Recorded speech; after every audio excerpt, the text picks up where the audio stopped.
Good morning. पिछले video में हम लोगों ने पढ़ा था ऑब्जेक्टिव टाइप क्वेश्चन, जिसमें आप लोगों को मिलान करने वाला था, टिक लगाने वाला था और भरने वाला था।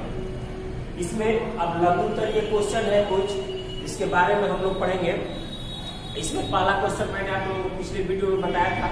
दूसरा क्वेश्चन है 18वीं सदी में नए शहरी केंद्रों के विकास की प्रक्रिया पर प्रकाश डालें।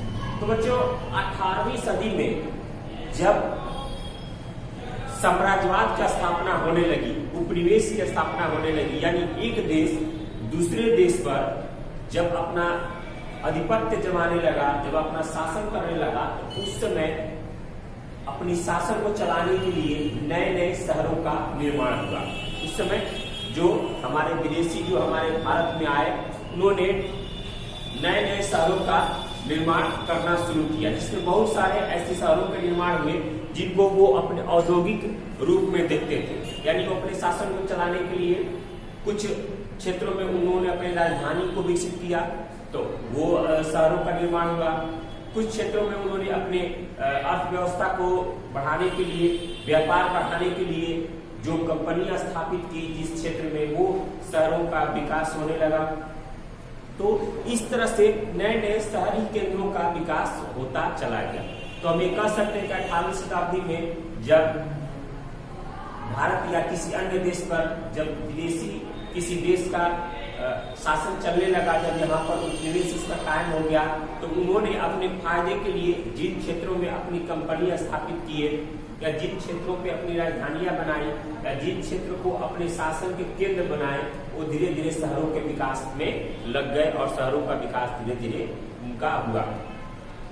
तीसरा क्वेश्चन है ग्रामीण और शहरी अर्थव्यवस्था के अंतर को स्पष्ट करें। ग्रामीण और शहरी अर्थव्यवस्था, तो हम लोग जानते हैं बच्चों, गांव में सब लोग कृषि पर निर्भर रहते हैं।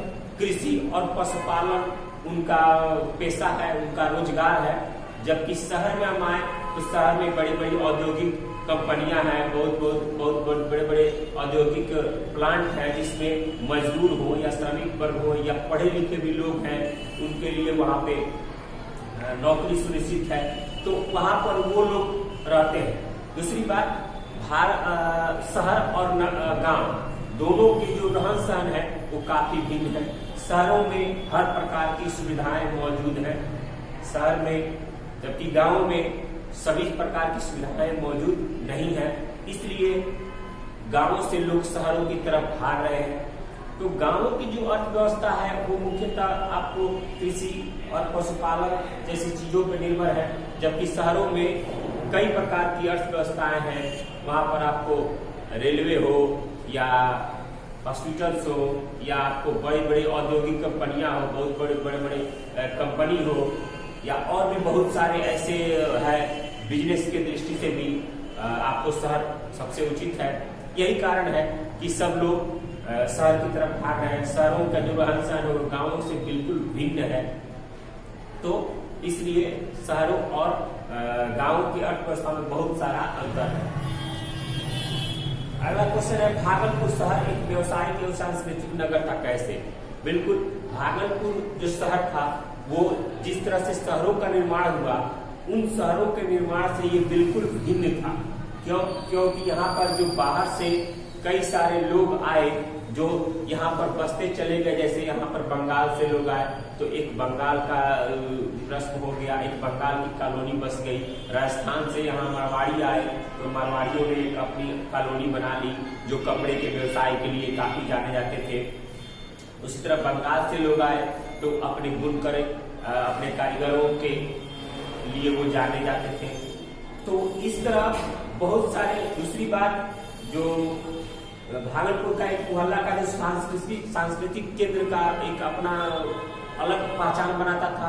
वहाँ सांस्कृतिक क्षेत्र केंद्र, वो क्षेत्र ही पूरा सांस्कृतिक केंद्र था। तो बाहर से जब भी कोई आते थे तो उस सांस्कृतिक केंद्र में मनोरंजन के लिए जाते थे, अपना आनंद लेने के लिए उस क्षेत्र में जाते थे, सांस्कृतिक केंद्र में जाते थे। और ये चूंकि यहाँ पर जमींदारों का एक बड़ा वर्ग रहता था, बड़े उच्च वर्ग जमींदारों के यहाँ रहते थे, उन्होंने अपनी वो स्थिति बनाई थी, अपनी वो पहचान बनाई थी। उन्होंने हर सांस्कृतिक केंद्र का निर्माण किया था और उसका वो लोग अपना लुत्फ उठाते थे। अगला क्वेश्चन है, भागलपुर को सिल्क सिटी, रेशम का शहर क्यों कहा जाता है? तो भागलपुर की रेशम की बनी हुई चीजें पूरे विश्व में विख्यात थी। यानी वहां के जो बुनकर थे वो रेशम से बड़ी ही अच्छे कपड़े या कालीन का निर्माण करते थे, अच्छे कपड़ों का निर्माण करते थे रेशम से। इसलिए उनके रेशम से बने कपड़ों की मांग विश्व के सभी देशों में थी। इसलिए उनको हम सिल्क सिटी के नाम से जानते थे, रेशमी शहर के नाम से जानते थे, क्योंकि वहाँ के जो बुनकर थे वो बहुत ही कलाकार थे, बहुत ही कारीगर, महीन कारीगर थे और वो अच्छे किस्म के कपड़े का, रेशम के कपड़ों का वो निर्माण करते थे। उसके बाद है अगला क्वेश्चन, भागलपुर शहरों के सामाजिक परिवेश को समझाइए। तो शहरों के सामाजिक परिवेश गांवों से काफी भिन्न है। यानी शहरों में देखा जाए तो शहरों में लोग भाग दौड़ रहे हैं, भाग दौड़ की जिंदगी ज्यादा है, टेंशन की जिंदगी ज्यादा है। उसमें आपको हमेशा लोग भाग रहे हैं किसी न किसी काम को लेकर, ड्यूटी किसी को जाना है या किसी को ऑफिस पकड़ना है, किसी को स्कूल जाना है, तो वो एक टाइम बना हुआ है, उस टाइम के अनुसार वो लोग अपना काम कर रहे हैं, भाग रहे हैं। टेंशन बहुत अधिक है, गाड़ियों की चकाचौंध अधिक है, बड़े बड़े बिल्डिंगे हैं, ऊंची है, ऑफिसें सब जगह खुली हुई हैं। तो शहरों में चूंकि गांवों से अलग पहचान है, शहरों का जो सामाजिक परिवेश है वो वातावरण जो है वहाँ का वो प्रदूषित है, बहुत कम जगहों में बहुत अधिक लोग रहने को बाध्य है। देखिए ऊंची बिल्डिंग है जिसमें कई मंजिला इमारतें हैं, जिसमें बहुत सारे लोग रहने को बाध्य हैं। उचित ऑक्सीजन नहीं मिलती है, उचित वायु नहीं मिलती है, हवा नहीं मिलती है शुद्ध। आज देखिए दिल्ली जैसे शहरों में प्रदूषण कितना बड़ा है, हर शहरों में प्रदूषण बहुत बड़ा है, पानी निकालने की समस्या है, गंदगी, वहाँ जो आसपास के जो नदी नाले हैं वो सारे गंदे हो चुके हैं, बड़ी बड़ी नदियाँ गंदी हो चुकी हैं। तो जो शहरों के जो सामाजिक परिवेश है वो गाँवों से बिल्कुल भिन्न है और वो उतना बढ़िया नहीं है, बहुत गंदा परिवेश आपको मिलेगा।